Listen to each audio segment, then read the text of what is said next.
Hi everybody, Zach here for another episode of our flagship program, The Spideydude Experience. This episode is brought to you by our loyal patrons over at patreon.com/Spideydude Network. Pledge today and get both early access to content on the main channel, as well as entirely exclusive content like brand new shows and commentaries for old Spidey stuff, including commentaries for the MTV series, for example, as well as the video editions for Voices from the Eyrie Gargoyles Podcast. And our Patreon first show focused on the Krakoan era of X-Men. We also want to encourage you to check out our other programs that are all available on Audio Edition. These are all over on Spideydude.com, and they're available on your favorite podcasting app. Shows like Clone Saga Chronicles, the show that started this entire network, Spectacular Radio, Spectacular Sal Buscema era podcast, Amazing Spider-Man Classics, the Slot Symposium, and the sister program on this channel, Make Mine Mayday. As always, be sure to hit the like button. It really does help us big time in the algorithm. And additionally, if you have topics you'd like to cover on a live show or in a recorded medium, make sure to leave a comment down below the description or shoot us an email at SpideydudeRadioNetwork@gmail.com.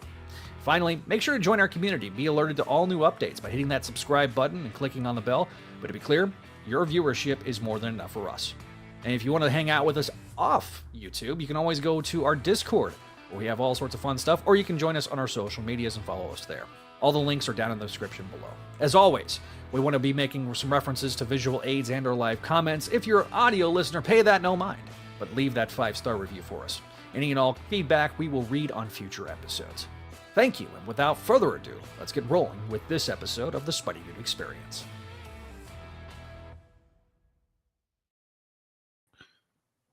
Hello, everybody, and welcome to another episode of the Spideydude Experience. I'm Zach Joyner, your friendly neighborhood webmaster of Spideydude.com and host, as I mentioned earlier. But I am not alone. Tonight, we're going to be talking about Spider-Man Torn and Spider-Man 94, the two miniseries that are going on right now. One written by J. Michael Straczynski, the other written by J.M. DeMatteis. As always, when I'm doing the Spideydude Experience, it seems we have the stalwart of the show, Mr. Adam. Hello, Adam. Hey, Zach. Welcome to the show, my man. Welcome. It's good to be back. Did you have a good Thanksgiving break? Yeah, it's fine. Yeah? Did you eat some turkey? Yep. Nice. And because she felt sorry for me, that's the only reason, she is back. We have Ashley. Hello, Ashley. Hi.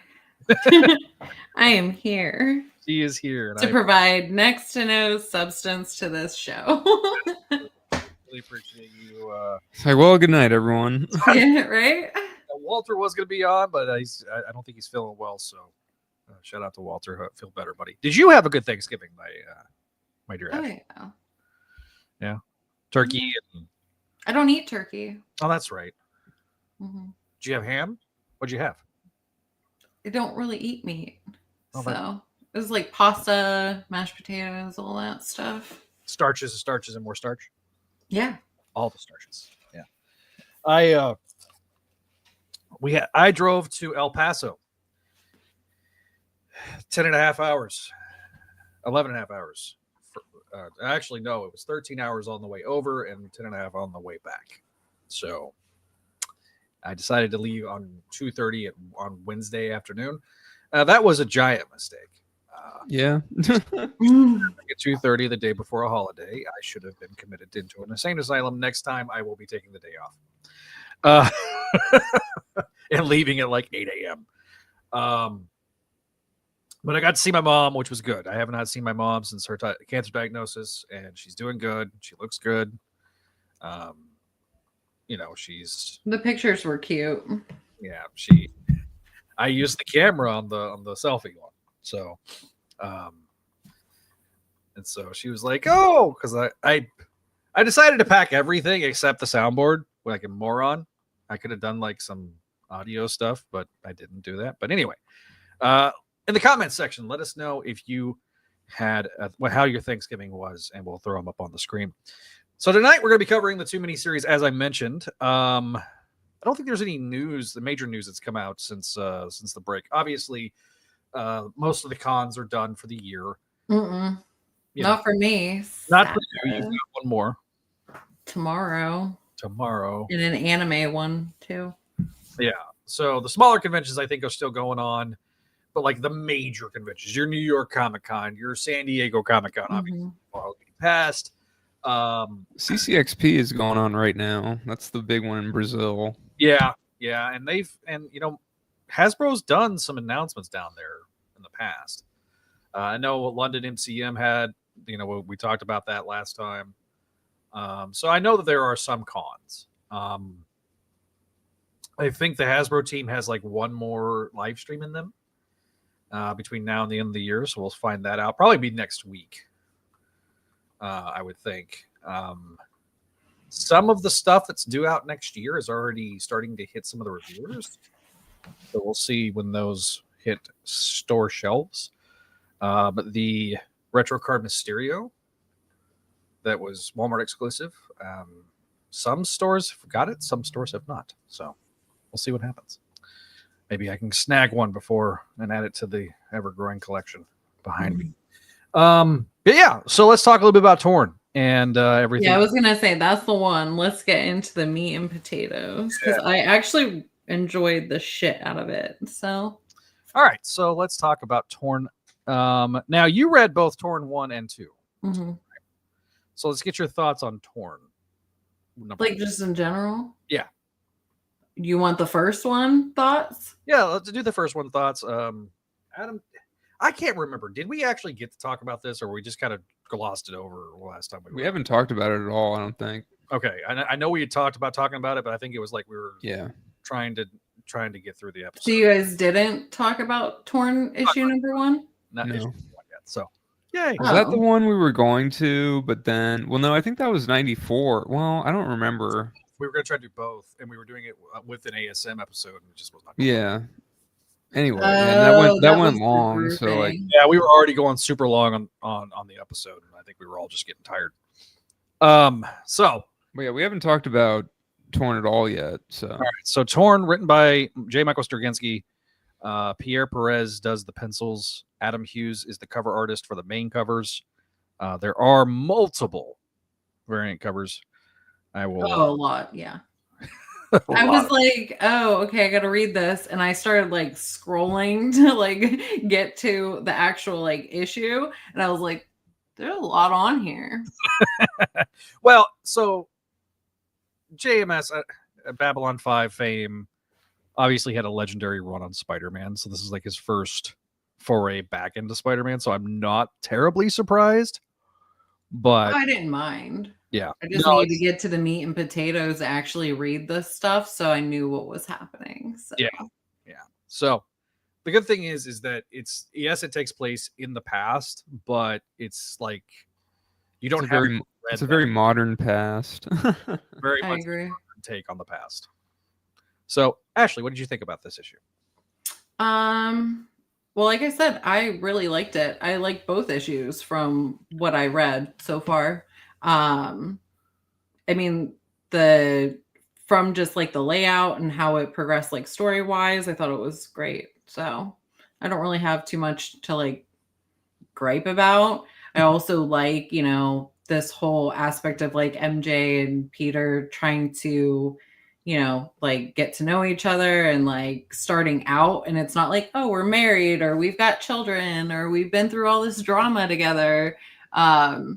It's kind of cool to see that, I guess. And right. I actually like the villain, well, quote unquote, like villain that's in this so far as well. So it kind of plays the hits a little bit with his he was the one that introduced like Morlun and the totem elements and the supernatural elements to Spider-Man. So that's all stuff I love. So exactly. So like it's right up your alley in a lot of ways. And I didn't even really realize it until I like gave it to me. I was like, hang on, this will be something she enjoys. Adam, what are your overall thoughts about the book? I like it. It's it feels it almost feels like how ASM should be written. Like yeah. I mean it just the villain notwithstanding, since that's kind of the mystical stuff, like a lot of people are tired of that kind of thing, but I mean for a little throwback college adventure, it seems Mhm. fine. All the characters are written really well. I would say they all feel real is the thing. There's a nice kind of mature quality to it all. It's not like, you know, It has juvenile aspects though too, yeah, which but I it's like, appreciate, like the balance between the two, and not like these are just shitty, like college kids and stuff. right. Like, But yeah. he's not trying to like, I think it was smart that he decided to not pretend like it actually was the 60s college stuff. Mhm. He's It's definitely not that fucking, like it's stand. that cast, but it's modernized, which Yeah. I think is how you do it. And it's written well. It feels, like I said, they feel real. Mary Jane's not. I mean, some people might take umbrage with the fact that Mary Jane isn't really acting like she did back then, but I find it refreshing, and I think it's Her acting career. it's That's what just she it's wants. just it's just nice, nice character stuff, I think. Thanks. Thank you for following us. Sorry, I'm reacting to the chat for audio listeners. Yeah, no, I completely agree. It's man, The art is solid and very crowd pleasing. Mhm. Can't say that about the other artist. And it's not fair to him. It's really not. I do, and the thing is, I like 94's art. I mean, 94's art is fine, but like this, no one's gonna talk shit about this art. I'll tell you that right now. It's like, it does the job, and it's like it's aesthetically pleasing, and it's like, okay, like you've basically got a winner here. I do think like the way JMS writes Peter kind of it's like a nitpick. Sometimes I think he makes him a little too like JMS in Peter form, like he's talking like it's JMS talking as Peter, like, and I'm like, okay, like, or at least that's the vibe I get sometimes with some of his sarcasticness or whatever, like, and some of the little like funny things he says, like there's like that thing about he says like the thingy or whatever, the beach thingy, and it's like, oh yeah, all right. Peter's not gonna call it a thing. In fact, he's gonna like call it by the scientific term just to be a nerd. I don't disagree with that at times. He kind of leans more into the everyman element of Peter, which I like that, but sometimes I feel like it's more like he's writing, like he's using Peter to write himself. You are the resident art apologist on the comic bench. Does this not give you Frank Cho vibes, like mid 2000s Frank Cho vibes? Maybe a little bit. I can kind of see that. I'm not saying it is, but it definitely gives me, like, especially the way he draws women. And the way his spider emblem is, he always drew the small spider emblem when he was doing interiors. Now, notwithstanding his outrage art that he does, the outrage right for Cho's giving, yeah, but which were funny. I mean, they were funny, but yeah, no, I really liked. It was like, oh, I've missed this, and I think I reacted both ways. With I missed this with the writing of both these books for different reasons. Mm-hmm. You know what I mean? I've missed JMS a lot. Up until the Spencer run, he was probably the gold standard run since the turn of the century. Yeah. And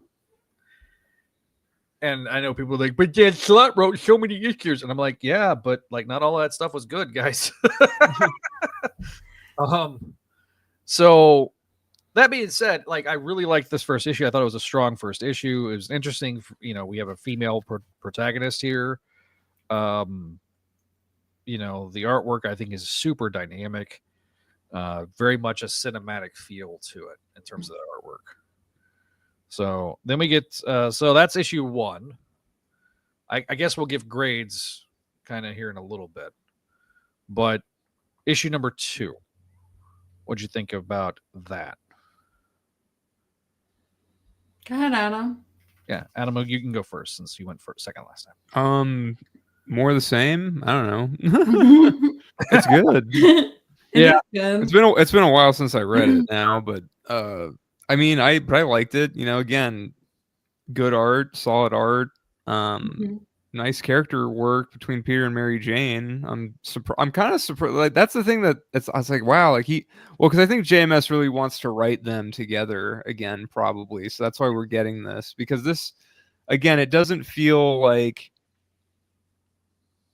it feels like something that could have happened back in the college days, but not. Well, it feels like the era is supposed to be like post Ditko leaving, Mary Jane coming into the picture, Gwen starting to kind of ease up on Peter, and the supporting cast kind of like giving him a break a bit. But the actual character dynamics are a bit more like Conway's run, sort of, at least between Peter and Mary Jane. So which is welcome, because that's some of my favorite Peter and Mary Jane stuff is from Conway's 70s run. They're just on fire there. Like the chemistry is off the charts, and this is a nice compliment to that, I would say. It definitely feels closer to Conway era than like early Lee Romita. The bit with the bagels was fun. That just captures that friendly neighborhood Spider-Man element to it, right? Right. The big giant fat cat trying to run away was hilarious. Oh yeah. It's like Garfield level cat. And the guy looks like JMS basically. He does. We've seen pictures of him. I also like the bit where Peter like webs the desk to the ceiling, because that's gloriously dumb, but you know. He's like, wait 5 seconds. And he's like actually like counting, like, oh, okay. Yep. I like the don't talk to him before coffee little snippet in the beginning of that, because that's Ashley. Don't talk to her before she's had her coffee. That's me, literally. So, you know, the Peter, Mary Jane, the Betty and Veronica elements. Again, you're definitely right with how that goes. Very much gives Riverdale a little bit with this. Well, I mean, that was always the joke, is that at that point, like during the late Stan Lee run, he kind of wrote the Coffee Bean Gang with Gwen and Mary Jane as like Betty and Veronica. And Stan was always going to pick Gwen because Gwen essentially was based on his wife. So, well, in looks, but in personality, Joan was more like Mary Jane. So yeah, the whole fight scene with Peter, right? And Mary Jane kind of, Mary Jane swinging a stick. She's been known to, swing a bat or two in her day. So yeah, and that was cool to see. That was and this one kind of suffers from definitely second chapter syndrome. Is this 4 or 5 issues? I think it's 5. So, not the same cover artist, by the way. Mark Consuelo did the cover for issue 2. Yeah, each one has a different cover, I think. Yeah, which is kind of weird. I thought Adam Hughes was going to do all of them, but like Bagley does one. Yeah, I think Ramos is doing one. Land might be doing one. Yeah, Land is doing number 3. Ramos is doing the main cover for 4, and Bagley does the cover for 5. And I think that's it. Yeah, here you go. So, going to be coming out next week, but it's also the same week as Ultimate Spider-Man. So, which I cannot wait. Finally, we've been jonesing for some USM for a while. I know I'm like crack addict over here. Like I need Got any my more issue. comments? I know, and it's so sad that it's coming to an end. It just, I don't know. If you guys are watching us live on YouTube, just leave a comment down below. Give us your grades as to what you think about these two books. So let's give some grades. Adam, what is your grade for issue 1? And we'll do letter grades here. I'll give it an A. Because it's stuff it's stuff I miss from the actual main book. Yeah, so you give it an A. All right, so your grade on issue 1 is A. What about issue number 2? I'll give that an A too. All right. Yeah, it's solid. Solid A. So both issues A. Ashley. Same. It's solid A. It wasn't like mind blowing, but it was a good read. I enjoy the art. I enjoy the little storyline. You know, I don't have really too many negatives. I actually don't think I have any. A solid A as opposed to a runny A. I think he's balancing everything well. The supporting cast and the sort of main problem with the villain. Mm-hmm. Yeah. It's a nice balance, and it feels like classic Spider-Man stuff, but in a modern setting. Okay, so it's solid A on the second issue, right? Mm-hmm. Okay. All right, so my grade is also going to be an A. I think good artwork, really well done, developed story, can immediately come in and just jump in. You don't have to be super knowledgeable about the books prior to you. Yeah. You have never read a JMS book with Spider-Man, and you can jump in this wholeheartedly. I think the same thing with issue number 2. So both get an A from me. I think there's gonna be some A's being thrown around tonight. So all right, let's talk about Spider-Man 94. Ugh. I mean, you guys have fun with that part of it. I do need to get back to work. I was literally just popping on here just to I know, I appreciate give input. You guys have fun with that what's the word? The condom. The spider condom. You guys have fun with that? I don't know what else to call it. The web, like, you know, the cocoon, the condom cocoon. I don't know. It's a cocoon. Yeah, you have fun discussing that. All right. Discuss the 3 issues of Spider-Man 94. Thank you for being on, Ash. I appreciate you. Yeah, I'm gonna go get my ass back to work so I can get this con stuff done for tomorrow. Thank you for popping in and talking Spider-Man Torn with us. Yeah, thanks for having me. Bye, Adam. Bye, Zach. Bye, everybody. Significantly less pretty now that you're leaving. But all right, so let's talk Spider-Man 94, brother. All right.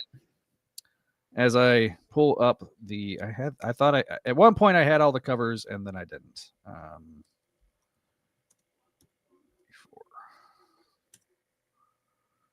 So we're gonna. I kind of want to go through all 3 of these issues from the beginning. Well, we did one. So we did the. Okay. Yeah, we did do that. We did that before the interview. Okay, that's what I thought. Okay. Yeah. Okay, so we're going to talk Spider-Man 94 2. Okay. And then Spider-Man 94 3. All right. So as I'm loading up these books, give your grades in the chat, guys. Please give us grades so that way we can throw them up on the screen. I do appreciate everybody's participation in the issue. All right, so we talked. Yeah, okay, yeah, because we talked about it the week because it came out like the week before we did the interview. Yeah. So just as a brief refresher, because it's been a couple of months, right? Yeah. We've picked up where Spider-Man 94 left off a little bit afterwards, right? So just to kind of keep the recap nice and tight, we are picking up where we left off with this issue. Issue number 2. So issue number 2, Spider-Man 94, written by James DeMatteis. Jim Towie is the artist. Jim Campbell is the color artist. Nick Bradshaw and Rochelle Rosenberg are the cover artists for this particular cover. There's also a bunch of variant covers. After we get the tribute to Jim Shooter in this issue, we open the issue up with the rebirth of King. Turns out he is not a clone. Well, let's get to issue 2. He is not a clone of Spider-Man. No, he is a clone of Morlun. So Morlun then, wakes him from his slumber, right? Kind of talks about, him continuing to grant him life. Spider-Man then swings through the city and he encounters a group of supervillains that we've not seen together since JMS's run in the 90s. Speaking of the 90s, being 94. We've got the Kangaroo, the Gibbon, and the Grizzly. The only one that's missing from the Legion of Losers is, in fact, the Spot, star of the second highest grossing animated Spider-Man film of all time. So Spider-Man quickly dispatches with the Legion of Losers when Frogman shows up. Or excuse me, Leapfrog. Leapfrog shows up, and then Spidey then starts taking them out when Morlun decides that the shenanigans need to end, and he has this big old entrance on the splash screen. MJ goes back to talk with Aunt Anna to kind of clear the air with her, and they hug each other. And Anna, of course, doesn't know what's going on with Peter, and she's just she's in her way trying to protect MJ from the situation. Yeah. Morlun, of course, makes quick work of all these losers, and Leapfrog saves Spider-Man. I think Morlun breaks Gibbon or Grizzly's back. I don't know. He starts sucking his life force out, which, if you've seen Carnage on the show, you can't have him, bite the neck. He has to suck the life force out. So MJ goes back to the house at Forest Hills, and May and MJ have a heart-to-heart where we are revealed in this issue that in this universe, oh no, my battery's exhausted. All right, switching cameras. All right. So we find out in this issue that MJ finds out that Aunt May knows that Peter Parker is Spider-Man. There we go. Kane, that was loud and clear. Kane then puts on the costume, and how he hates Morlun, hates himself, and then he's trying to figure out why he is so emotionally attached to Peter. When Morlun then shows up, starts fighting Peter, and has a pretty intense fight. When Spider-Man is then captured by Morlun, when all of a sudden a hunter enters the fray, Craven the Hunter, and that's we're playing all the DeMatteis hits right now. I mean, at this point, so the Will Eisner Hall of Fame and nominees, including John Romita Jr., Kyle Baker, and Joe Manili, were brought forth. A lot of discussion with Danny doing the letters pages, talking about the what was on the racks in October of 1994. It was the Amazing Spider-Man 396, Spectacular Spider-Man number 219, Web of Spider-Man 119, and Adjectiveless Spider-Man number 53. The stories were the Back from the Edge and The Exile Returns. And if you want to hear a commentary about that, you can always go to Clone Saga Chronicles. Yes, Clone Saga Chronicles did cover this in the earliest episodes. I think this is episode 5 or 6. When that month of books was discussed. So I'm doing that off the top of my head. So somebody in the comments correct me if I'm wrong. All right. So I'm still here in spirit and we'll be watching while she works. Oh, thank you. Thank you, Ashley. We appreciate you. So we then cut to Spider-Man 94 Numero Trace. All right. And so we... I can see why she called it a condom. All right. Written by J.M. DeMatteis. Jim Towie is the artist. Jim Campbell is the color artist. Once again, Bradshaw and Rosenberg did the main cover. Now, some of these covers are excellent. Like the variant covers, you have one by Eric Larson. You have the Venom wall crawling like action figure cover, which is probably the one that I'm going to end up trying to buy. You also have the ones that are based like on the outro of the animated series. Issue number 2 is Kraven. Issue number 3 is Carnage and Venom. So we cut to New York City where Kraven the Hunter is with his lion. And chapter 3 is called Totems. So we kind of, in this issue, are getting the origin / backstory of Morlun. How he was, basically... kind of gives him sort of a Highlander type vibe with the immortality element. He then goes to the modern age. Sims and Company builds that up, and then has to create basically a clone of himself and name himself Ezekiel Sims. So that kind of solves that. So obviously he's brought him into his lair. He then spits out webbing from his mouth and wraps him up in a cocoon, which is kind of interesting. Kane then shows up and he's like, I wonder if what my father would do. I wonder if I killed his precious spider totem. Why are you so important? Oh, I can't ask questions. I must serve my father and his will. So then, as he puts his head towards the spider cocoon, he gets flashbacks of when he entered into the Parker residence in issue 1. Why the woman, her presence, it seeps into my cells. So then we go to, he asks himself, what am I? And so, in a kind of spiritual echo to Amazing Spider-Man number 400, we have Aunt May kind of talking about how, she lived under the roof in all these years. How could she not be a fool? And how she's like, no, I can't tell him. She asks, like, why don't you tell him? So, she talks about how she, Spider-Man has so much weight to bear. Peter has so much weight to bear that maybe that it's their job to help hit the Peter Parker side of him, essentially. We then get, Peter ripping himself out of the cocoon. And turns out when he goes into the lab, there's this giant sort of griffin person. Yeah. Starts to fight him when all of a sudden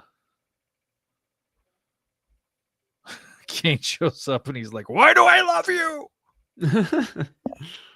Got a Mary Jane. Yep. When looks like the Griffin is going to have the upper hand on Spider-Man, when all of a sudden, stab in the chest by Sergei Kravenov, Kraven the Hunter. Yep. So then he stabs Peter. Because... well, it cuts away, so we don't totally know, but it's like, the implication is, it's like, the... Definitely warranted another one of these. Because that is from the 94 series for those who don't know. First of all, the nostalgia in these letters pages, like, just to show this on the screen here, like, in the feels, like all of it in the feels, like Danny, shit that in my face. Same thing with JMD, but Adam, your thoughts on issue number 2? I liked it. I love the Aunt May and Mary Jane scene. 1000%. Yeah, that was great. I have been on record quite often saying that Aunt May should know that Peter is Spider-Man. Mm-hmm. Stupid that she doesn't. I think it's not just stupid; it's foolishness at this point. Yeah. Why are we keeping a character stuck in the 1960s just because that's what you grew up reading? Mm-hmm. Sorry, I'm looking for a cord while we're talking here, and so I love that scene. That scene is like truly the best scene of the entire book. Yeah. I don't care as much about Moreland. Yeah, I'm interested in how, like, is there some sort of relation between him and Kane? And if so, like, why does he care about MJ? That I am legitimately interested about that. Yeah. I'm interested in that, in like if there's a swerve, like, oh, we think he's a, Moreland clone, but he actually is a Peter clone, like, but then like maybe we get it, it's like, well, how did he, maybe we'll get like some kind of Miles Warren twist in this, like somehow, like he's like the Sims Corporation was funding Miles Warren or something. Who knows? I don't know. Reasons. Yeah. But I don't know. I like it a lot. Like, well, what's fun about 2 is, we get like some low stakes villains, then we get Moreland coming in to mess everything up and to show how much of a threat he is. I think that was good. Yeah. No, I 100% agree on that part. It very much felt like it was JMD writing his spectacular book of the 90s. Like, it's like he transported himself back to that point in time, and we're getting the results of that. And as funny as it is, as somebody who is like the unofficial third chair on the Forgotten Era podcast, I kind of like that era a lot. So sure. It very much reads like, not only that he's writing the 94 series, but also writing his book, Spectacular Spider-Man, back in the day. Yeah. So I can see that. Yeah. So you've talked about issue 2. Let's talk about issue 3 right quick. What do you think about issue 3? I like Moreland's origin in this. We know his origin in the main universe, but I feel like it's dumber than this. I don't know. Like, don't we kind of like, we don't like, we know about the family. It's been so long since I read Spider-Verse, but like, I like this origin better. I think it's cool. It's kind of like, I don't know. It feels more it feels less messy, I guess. Yeah, it feels like a very sanitized version of his origin from the Spider-Verse and everything like that. I just like the fact that it's like, okay, he's kind of like, he's tied to like, he's almost sort of tied to the Eternals. Yeah, because they alluded to the Eternals in this, and like, I don't know. I just like that I like how the totem thing got brought in, and like, the fact that he is kind of, he explains the whole totem thing pretty well, and I like the Ezekiel twist, like how Ezekiel's a front, and it's him, and he's just kind of,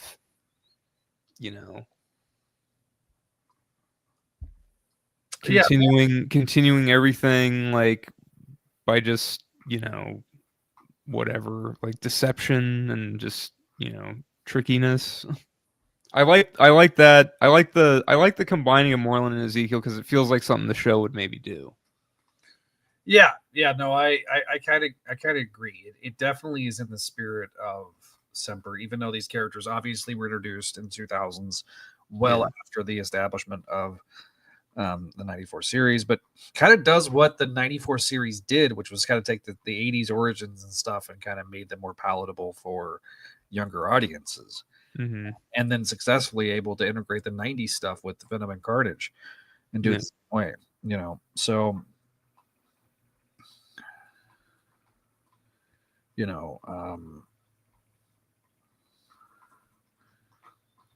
and then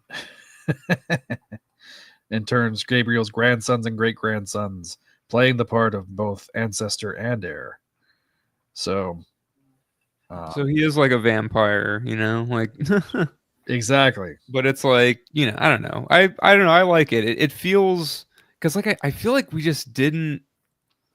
I don't remember. I barely remember I don't really remember what it was, what Slott wrote in Spider-Verse, but I like this because it kind of gives a concrete answer. I feel like there still isn't really much of a, well, there might have, I don't know.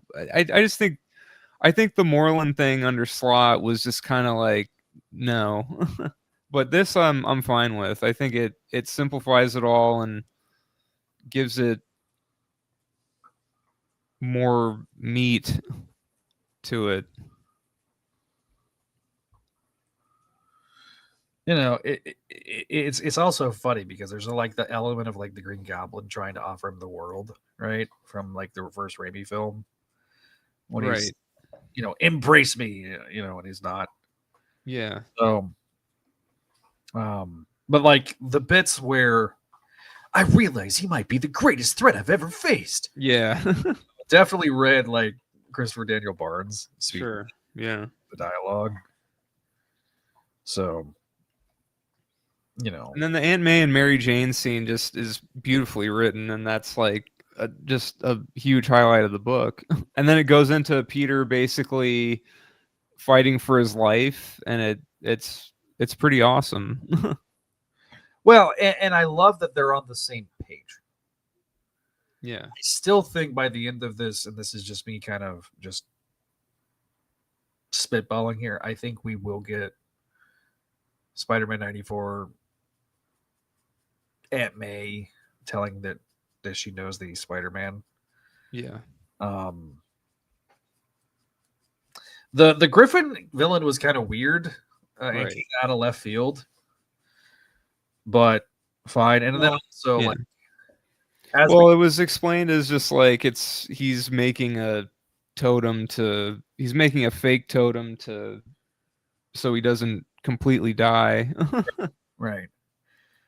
This definitely has elements of like Spider-Man Clone Saga era with Cade kidnapping Mary Jane. Why do I love you? Yeah. For those that don't know, like Ashley, in the Clone Saga, Kane kidnaps Mary Jane because Kane in the comics was the first clone. Still, I'm going to say he's the first male clone to be created under Miles Warren. Technically, the first clone was a Gwen Woman, Stacy. Yeah. Screw you, Van Lente. Slott and Van Lente. Anyway, so first male clone created to clone Spider-Man. He had something called cloned generations, which caused him to have the scarring on his face, and and this form. He was also significantly taller than Peter, stronger than Peter, augmented his powers in certain ways, including precognition, where he would get visions of the future, and he kept seeing a vision of the impending doom of Mary Jane, that she was going to be killed, and he believed at one point that Peter was not the original but the clone, and he wanted to preserve this perfect life that had been created between Peter and Mary Jane. They're having a child together, all this stuff. And so he kidnaps Mary Jane and takes her down to the sewers, because that's what you would do when you kidnap somebody. And eventually Peter gets confronted by another clone, Ben Reilly, and him all trying to save Mary Jane. the third clone ends up becoming what was called Spider-Side, which, to circle it back to James DeMatteis, was the main villain, and Ben Reilly Spider-Man, the first of these ongoing series of miniseries that he writes, it seems like, annually at this point. So I'm sorry. I got to bask in my own glory for that one. I was able to twist it around all the way back to this. But yeah, so definitely got those vibes from that particular storyline. And of course, we all know about him and Kraven. That's like peanut butter and jelly. Yeah. And if he gets an opportunity to write Kraven. This is an interesting version of Kraven, though, because by this point, he's reformed. Like he was in the show. So I want to yell out Mariah, but I don't want to wake up my neighbor. So... Sergei Kravenov, Kraven the Hunter. All right. Significantly better than the apparently unintentionally funny Kraven the Hunter movie that I've still not watched. Have you watched that yet? No. I've thought about doing that as a Patreon exclusive. If you want to see that here on the YouTubes of us doing a watch along, let us know. So, let's talk grades, my man. What is your grade? Well, I'll give them both A's just because. Well, I mean, I like the '90s show. Obviously, I've rewatched some of it, but I haven't really done a full rewatch in a long time. But I still think it captures the spirit of the show, and I like the status quo that's being presented here. I like it feels like classic Spider-Man to me. It's I don't know, it's just another welcome change from the main book to me. And yes. I do think the art's pretty good here. Like it feels animation-esque, and it's very dynamic. The storytelling's good. There are cool moments. JMD's nailing the character stuff, especially with Aunt May and Mary Jane. Peter's on point. Yeah, I think this is a good series. Nick Bradshaw does the cover for the next issue. Yeah, he's doing all the covers, and the covers are great. Yeah. Now the final cover, because I think we're 5 issues here too. Yeah. So we've got issue number 4 is going to come out December 24th, and then issue number 5 is going to come out January 21st. So we'll probably do the final 2 issues together. Yeah. To kind of wrap that up. But yeah, I'm with you. I'm going to give this also an A. We're just making it rain A's. Yeah. I mean, we're biased, but still, I feel like, I don't know, but this is like kind of what I want in a Spider-Man comic, honestly. Like both this and Torn is this is more or less ideal Spider-Man, I would say. The supporting cast stuff is on point. Yeah. Peter feels like Peter. I don't know. I mean, you can say it's nostalgia or whatever, but I just feel like it just feels like this is what feels like Spider-Man to me. This is what Spider-Man should feel like, I think. Yeah. And I think that's not an indictment on what they're doing right now, but it's a very stark contrast that during this storyline, we have Peter Parker in space. Mm-hmm. We have Norman Osborn as Spider-Man running around on Earth, which is an interesting story, and I think that would be something that I would love to have seen him like JMD or DeMatteis tackle, because he would probably get really into the psychology of it. Yeah. And Kelly's not, Kelly's not a slouch, and I want to specify this. Kelly is not being a slouch, and I think he's doing an admirable job with this storyline. Yeah. I'm ready for Peter to be off the random ass planet. I'm ready for him to be. We talked about it last time before Thanksgiving. It just feels like such a weird story, but it's probably like, well, it hasn't been done before, so let's do it. And you know what I mean? It's like, well, yeah, like I guess, but it's really funny. I remember in talking with Tom DeFalco and Ron Friends,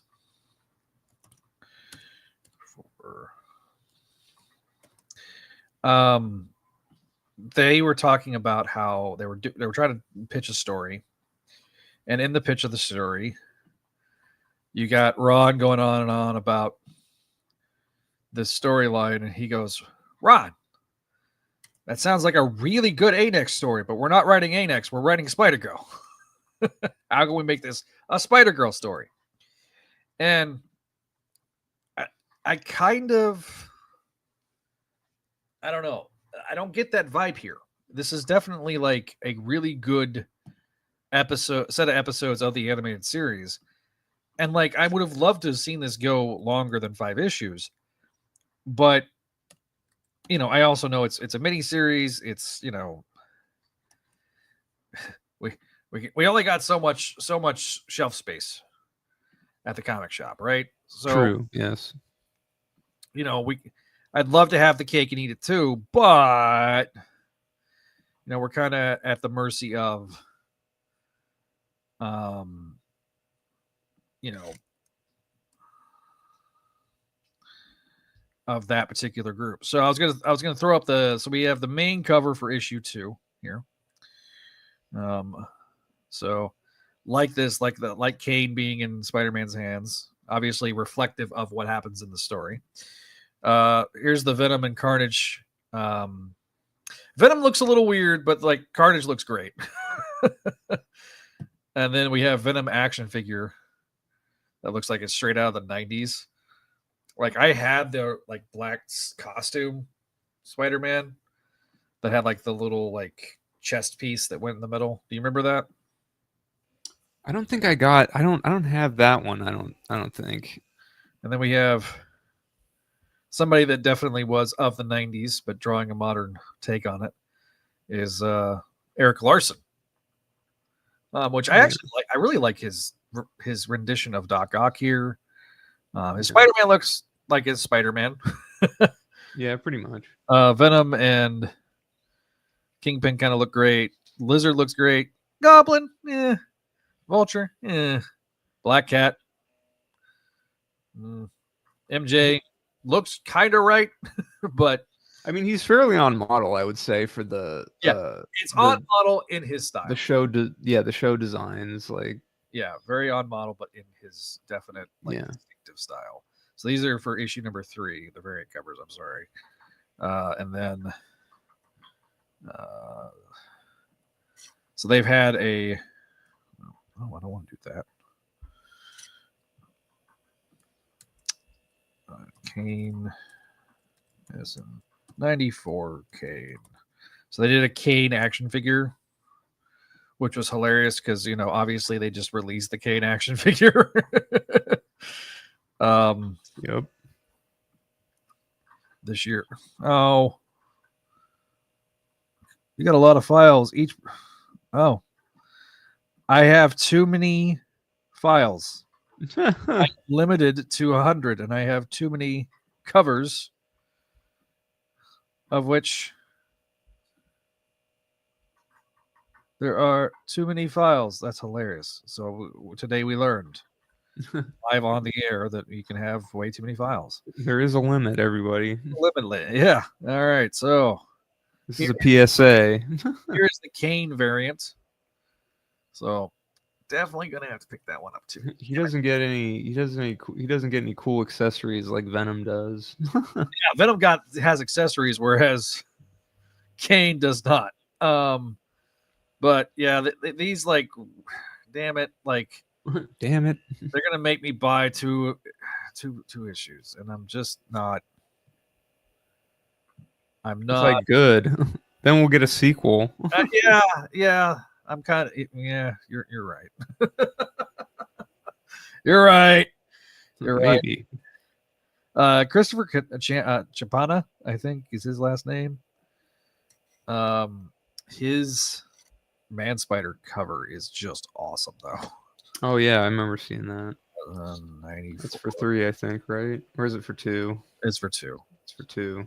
Spider. And let me pull that up.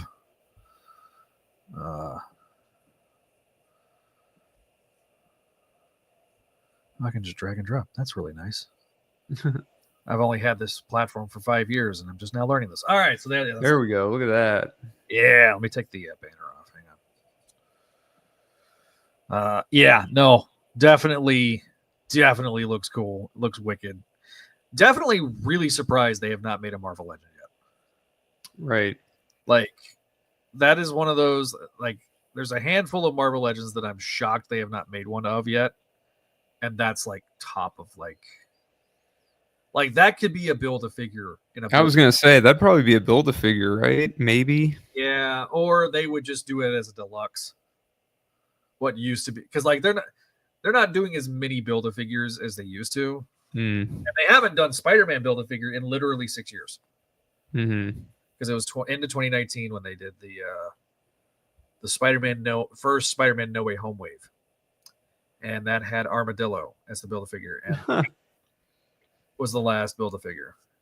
I'm like, that's it? That's the last one? Like, that's nuts.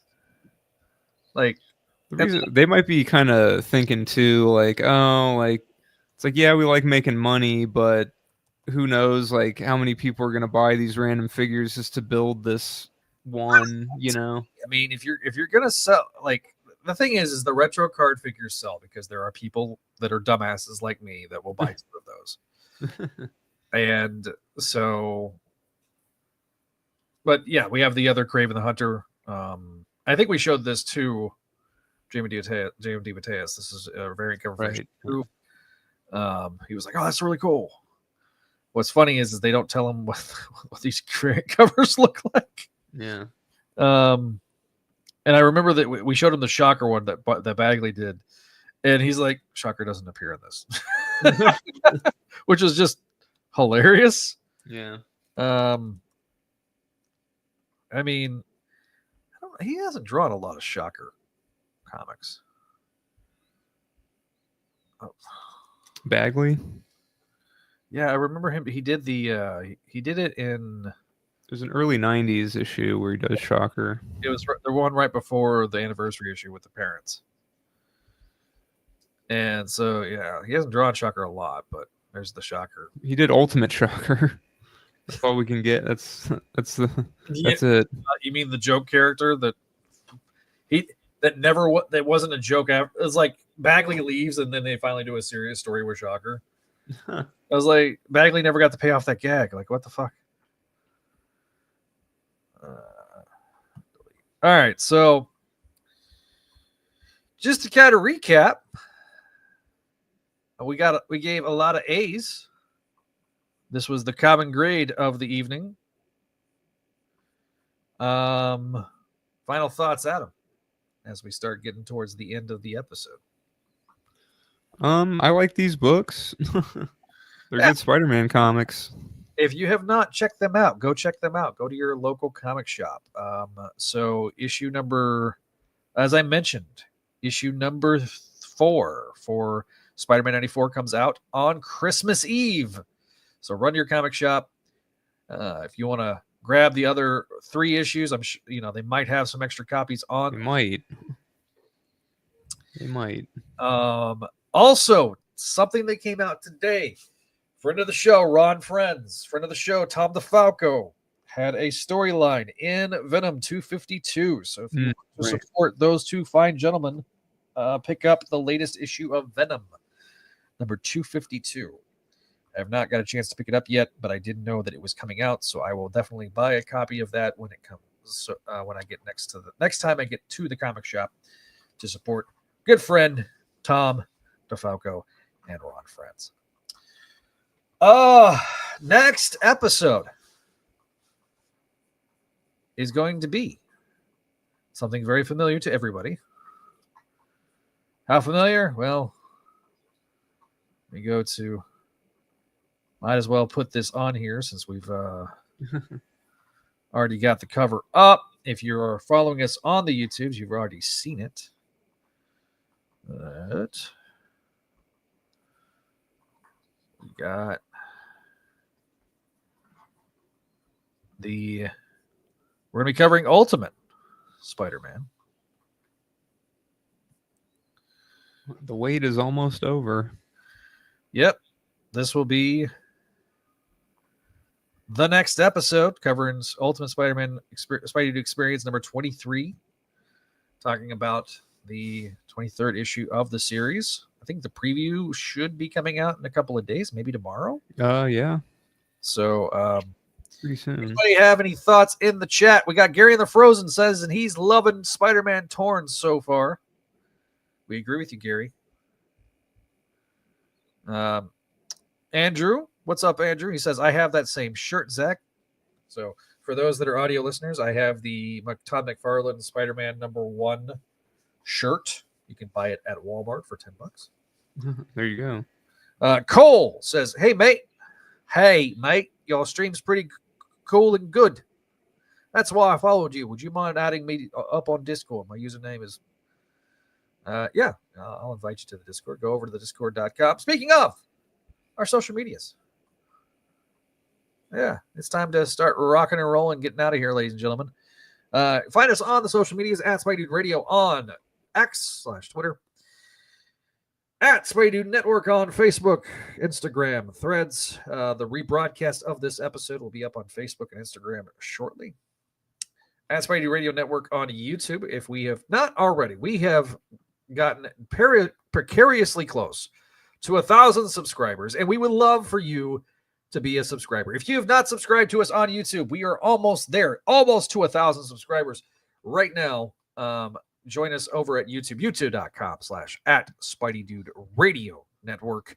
You can find us there. And if you want to leave us a voicemail, you can leave us a voicemail, 818-925-6631. Leave us a voicemail, and we will play it on a future episode of the show. We have to also always thank our Patreon subscribers. Thank you to our Patreons.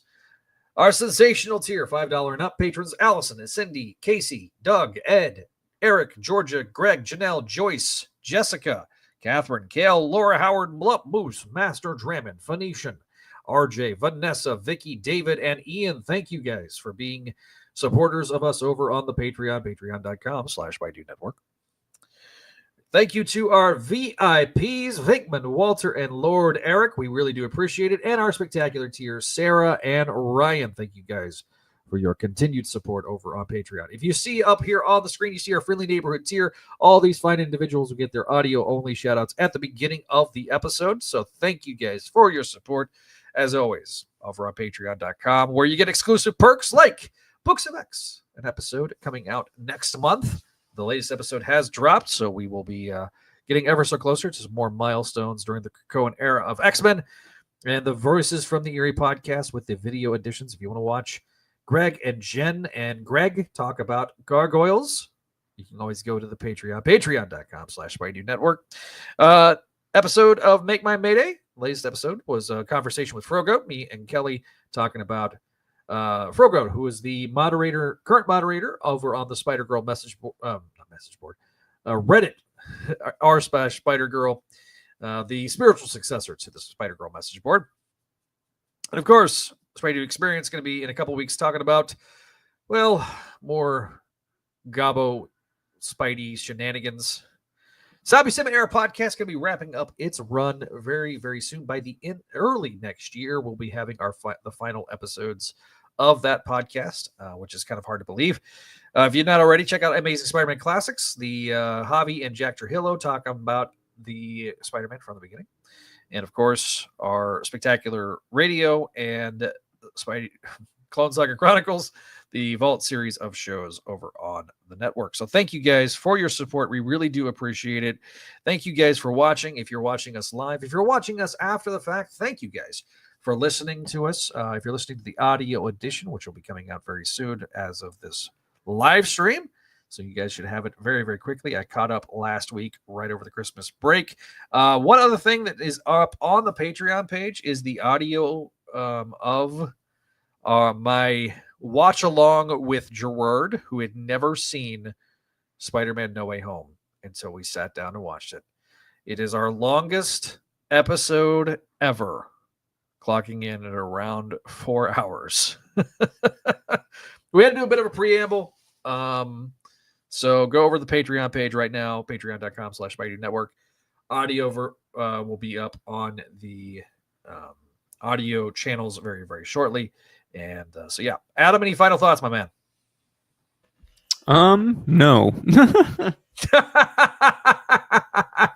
All right, buddy. Well, we will wrap this episode up. Thank you guys for watching. Thank you guys for listening. And we'll talk to you next time here on the Spideydude Radio Network, covering, once again, Ultimate Spider-Man.